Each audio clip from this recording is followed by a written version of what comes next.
मुंगेर से, बेतिया से, पूर्णिया से, कैमूर मोहनिया से सासाराम रूढ़ी जी ने कहा है पहले भी कि मेला का एक बार जैसे बैलहट्टा में बैल लगता था, आपने वहाँ कोई तैयारी नहीं किया है, तो खाना पूर्ति हो रही है। खाना इसी प्रकार नमस्कार, आप देख रहे हैं टसन न्यूज और मैं हूं अनिमेश सिंह। आज हमारे साथ सारण के एक ऐसे चर्चित व्यक्ति मौजूद हैं और बात करें तो परसा से पूर्व विधायक प्रत्याशी राकेश सिंह जी और सांसद प्रतिनिधि के रूप में भी पूरे सारण लोकसभा में कार्य करते हैं और हर समय समाज के बीच में सक्रिय रूप से भूमिका में भी रहते हैं। सर, सबसे पहले तो आपका टसन न्यूज में बहुत बहुत स्वागत है। आपका भी धन्यवाद है अनिमेश जी। और मैं तो गौर करते रहता हूं, आपके न्यूज़ चैनल को सब्सक्राइब भी करता हूं और देखता हूं कि आप प्रत्येक मुद्दा आपको माने नहीं रखता है कि लोग देख रहे हैं, कि अधिक संख्या में देख रहे हैं, कम संख्या में देख रहे हैं, इसके आपका कोई असर नहीं पड़ता है। आप नियमित एक पत्रकार की जो भूमिका है उसको निरंतर आप टसन न्यूज़ के रूप में आप दिन भर क्षेत्र में घूमते रहते हैं और हर छोटी बड़ी घटनाओं को आप महत्वपूर्णता से आम जनता के बीच में दिखाने का काम करते हैं। आपका भी बहुत बहुत धन्यवाद। सर, अगर बात करें तो गंगा स्नान है और विशेष करके सारण की बात करें तो सारण में ही नहीं पूरे एशिया का सबसे बड़ा मेला सारण के अंतर्गत आने वाले सोनपुर मेला में लगता है और कल गंगा स्नान है। गंगा स्नान को लेकर सारण क्षेत्र के सभी जनता के साथ साथ पूरे देशवासियों को क्या शुभकामनाएं देना चाहते हैं सर? देखिए, हरि और हर का वह पवित्र स्थान है सोनपुर बाबा हरिहरनाथ, जहाँ ब्रह्मा जी ने भगवान विष्णु और शंकर से आग्रह करके एक ही लिंग में हरि और हर तब जाकर हुआ हरिहर। हरिहर क्षेत्र में बाबा हरिहरनाथ मंदिर की स्थापना उन्होंने किया। यह कल जो कार्तिक पूर्णिमा है, आपके चैनल के माध्यम से मैं कहूँगा कि पूरे देशवासियों और यहाँ विदेश से भी लोग आते हैं। ये पवित्र पावन पर्व शुभ अवसर पर सबको हार्दिक शुभकामना है। लेकिन सरकार की वर्तमान जो बिहार सरकार है उसके उपेक्षा के कारण यह एशिया फेम तो दूर की बात है, यह मेला सिकुड़ते जा रहा है। तो आने वाले समय में इस पर मंथन करना होगा, जिसका जीता जागता उदाहरण कल कार्यक्रम के उद्घाटन में यह पशु मेला के रूप में एशिया फेम मेला था। कल माननीय मंत्री और छपरा के प्रभारी सुमित कुमार जी ने प्रशासन को कहा है कि पशु का आना शुरू हो गया है, घोड़ा, गाय, भैंस, बकरी, लेकिन प्रशासन के उदासीनता के कारण जो लोग मुंगेर से, बेतिया से, पूर्णिया से, कैमूर मोहनिया से, सासाराम से अपने घोड़ा को लेकर, गाय को लेकर यहाँ पहुँचते हैं, वैसे लोगों को हमको प्रोत्साहित करना चाहिए ताकि उसको लगे कि मैं कोई गुनाह नहीं किया हूँ मेला में आकर। मैंने भी मेला में शोभा बढ़ाने का काम किया है। यह विचार करने की बात है।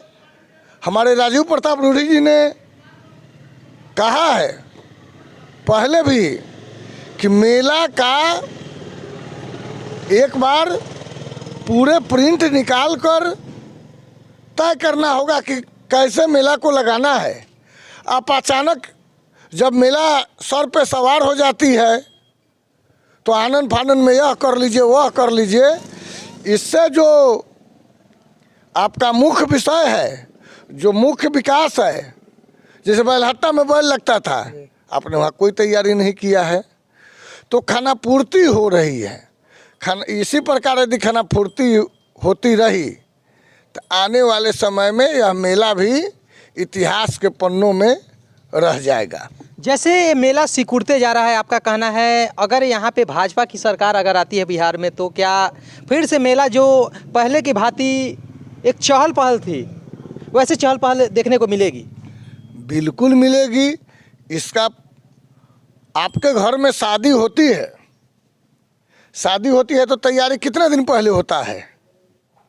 एक छोटी सी शादी जिसमें 1000-1200 लोग, 3000 लोग, 4000 लोग शरीक होते हैं, उसकी तैयारी आपको।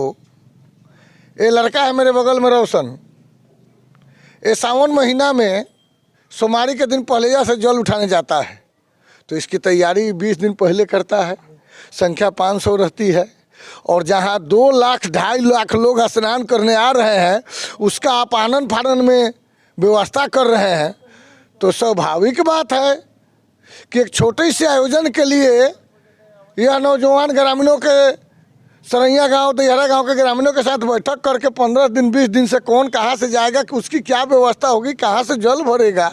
और जहां 2.5 लाख 3 लाख लोग कल स्नान करेंगे कार्तिक पूर्णिमा, उसके लिए आप सुन है, आश्चर्य की बात है। सर अगर बात करें तो सारण में अभी की स्थिति में गंगा स्नान के बाद अब लोकसभा चुनाव दस्तक देने जा रही है और सारी पार्टियां अलग अलग विकास कार्य को गिनाने में लगी हुई हैं और विपक्ष सीधा राजीव प्रताप रूढ़ी के ऊपर बहुत सारे सवाल खड़ा कर रहे हैं विकास कार्य को लेकर। लेकिन हम बहुत सारे विजिट कर रहे हैं, इसके दरमियान गैस पाइपलाइन हो गया या 6 लाइन हो गया, दरिहारा में भी जो कार्य अभी शुरुआत होने वाले हैं उसका भी आगाज हो चुका है। तो आने वाले दिनों में और अभी क्या क्या विकास कार्य चल रहे हैं सारण लोकसभा में? देखिए, विकास के माने में विपक्ष के पास निरुत्तर के अलावा कुछ हाथ में नहीं है।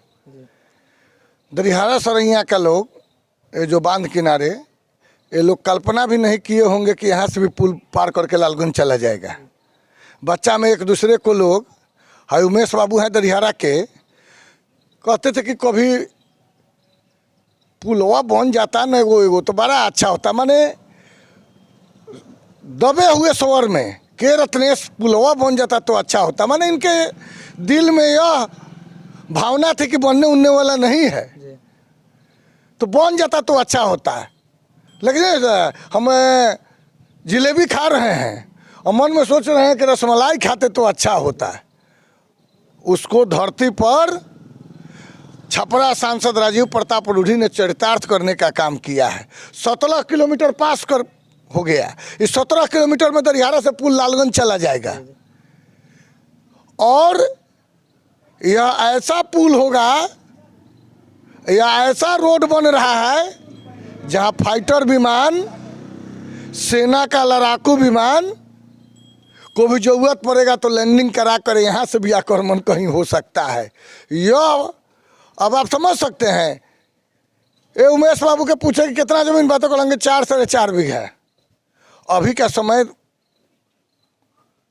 कि कैसे कटा है तो तारकेश्वर सिंह जी कह रहे हैं, डीलर साहब, कहाँ हुए 12-14 लाख के बीघा। अब जाइए, यह राजीव प्रताप रूढ़ी जी का सोच है और धरती पर लाया हुआ है कि अब 10 लाख रुपये कट्ठा जमीन हो जाएगा। जमीन का मारामारी शुरू हो गया, लोग आकर जमीन लेना प्रारंभ कर दिया। तो यह विजन है राजीव प्रताप रूढ़ी जी का। एक भी रेलवे का बैरियर नहीं होगा, डायरेक्ट एक बार में चढ़िए तो 1.5 घंटा में आप वाल्मीकि नगर 2.25 घंटा में पहुंचिए। यह विजन है। गैस पाइपलाइन, इसका क्या नाम था भाई? इसका नाम था सिटी गैस पाइपलाइन। लोग पूछते हैं कि क्या फ़ायदा है, ज़रा जाकर पूछिए। नया गांव में हम लोगों ने प्रमोद सिंह, उपेंद्र सिंह मास्टर जसवंत के यहाँ उद्घाटन किया है, गैस जलाया है। जो गैस महीना में 1200-1400 रुपया लगते थे, अब वह 300 से 350 रुपया में। और भयभीत लोग रहता था कि कहीं आग न लग जाए, कहीं कुछ न हो जाए। जाकर देखिए, उससे कोई मतलब नहीं होता। गैस है, हवा है, खुला भी छोड़ दीजिएगा, खुला छोड़िए नहीं। यदि बाई मिस्टेक छूट भी जाता है तो हवा में उड़ जाएगा, आग लगने की दूर दूर तक गुंजाइश नहीं है। आप देख लीजिए, दिघवारा शेरपुर राजीव प्रताप रूढ़ी जी ने धरती पर दिघवारा के लोगों ने जब आग्रह किया था तो लोग को हंसी मजाक लगा था कि कितना पुल बनेगा छपरा में भाई। लेकिन राजीव प्रताप रूढ़ी जी के अथक प्रयास से उस पुल का तो काम शुरू हो गया। आयुष्मान कार्ड देश के प्रधानमंत्री का महत्वपूर्ण योजना है। एक आयुष्मान कार्ड से प्रत्येक साल, बाबा हरियानाथ न करे कि किसी को इस प्रकार की आवश्यकता पड़े, लेकिन प्रत्येक साल आप 5 लाख रुपया इलाज के लिए उसका उपयोग कर सकते हैं। इसको धरती पर चरितार्थ किसने किया? छपरा सांसद राजीव प्रताप रूढ़ी जी ने गांव गांव जाकर कैंप लगाया, रजिस्ट्रेशन करवाया निःशुल्क, और फिर आयुष्मान कार्ड बनवा कर घरे घरे पहुंचाने का काम किया। तो यह आम जनता के प्रति सोच है छपरा सांसद राजीव प्रताप रूढ़ी जी का। एम्बुलेंस है, जो एम्बुलेंस आपको छपरा से पटना जाने में 5,000 4,000 का मनमाही उगाही करता था, उस एम्बुलेंस को मात्र 1500 से 1200 1700 1600 रुपया में पटना जाता है। यह सोच है, यह विजन है। यह कौन करेगा जिसको एक एक बात की जानकारी हो। 8 दिन पहले 54 करोड़ रुपया पास हो गया। कहाँ से? सौगनी से लेकर तरैया वाला बांध का कैबिनेट ने मंजूरी दे दी। जल संसाधन मंत्री संजय झा जी ने कहा कि राजीव प्रताप रूढ़ी जी माननीय सांसद का आग्रह था, दबाव था, इसलिए उसको पास करा दिया गया। अब उस पर भी गाड़ी चलेगा सरासर। यह सोच है राजीव प्रताप रूढ़ी जी का। दरियापुर में फाटक कब उठेगा? तो रोशन सिंह कहेगा कि देख लीजिए नेताजी, फाटक कब गिरेगा देख लीजिए। ये सब काम, एक एक काम भारत के इतिहास में आपको मैं कॉपी उपलब्ध करा दूंगा। छपरा जिला में 2600 नहीं 26,000 करोड़ का काम चल रहा है। सोनपुर में 52 करोड़ का नमामि गंगे घाट बन गया। पूरे बिहार में कहीं ऐसा घाट नहीं है। आप देख लीजिए, सोनपुर में पानी डंपिंग करने का यंत्र लग गया। पहले यादा कदा कहीं कहीं पानी लग जाती थी। उस सब पानी को एक जगह संग्रहित करके और उसको साफ करके पानी लोगों के घर में सप्लाई हो रहा है। यह विजन है राजीव प्रताप रूढ़ी जी का। और आपका भी धन्यवाद है। हमारे छोट भाई रत्नेश सिंह पूर्व वार्ड पार्षद हैं, बोले कि आपको देखते ही कहे कि नहीं, ये टसन न्यूज ये बहुत मेहनती लोग हैं और घर घर जाकर एक पत्रकार की जो भूमिका है उसको निर्वहन कर रहे हैं। बहुत बहुत आभार आपका भी। जैसे कि अभी हम बात किए राकेश सिंह जी से। राकेश सिंह जी का बात करें तो समाज सेवा में अग्रसर रहते हैं और सारण सांसद राजीव प्रताप रूढ़ी जी के प्रतिनिधि हैं। और प्रतिनिधि रहते हुए हर घर जाना और जहाँ पे भी गरीब गुरबे को सताया जाए या कहीं भी वैसा कार्य भी होता है, जो सामाजिक कार्य भी होता है, उसमें भी चढ़ बढ़ कर हिस्सा लेते हैं। इनका कहना है कि आने वाले दिनों में जो कार्य सारण सांसद राजीव प्रताप रूढ़ी के द्वारा किया जा रहा है, वो आपका 6 लाइन का कार्य हो या दरिहारा में जो पुल बनने जा रहा है उसका कार्य हो, या बहुत सारे जैसे गैस पाइपलाइन, पहले सिटी पाइपलाइन के माध्यम से, जैसे कि शहरों में ही पाइपलाइन के माध्यम से गैस पहुंचाया जाना था, लेकिन उसका नाम ग्रामीण गैस पाइपलाइन कर दिया गया, जिसके माध्यम से अब हर गाँव में पाइपलाइन के माध्यम से गैस पहुँचाया जाएगा। बहुत सारी सुविधा भी अब राजीव प्रताप रूढ़ी के द्वारा दिया जाएगा। इसके द्वारा बताएं कि आने वाले दिनों में फिर से तख्त पे बैठने जा रहे हैं और हम लोग और क्षेत्र के जो ग्रामीण हैं सब लोग उनके कार्यों से खुश हैं। और भी जगहों पे चलेंगे और लोगों से बात करेंगे। तब तक के लिए धन्यवाद।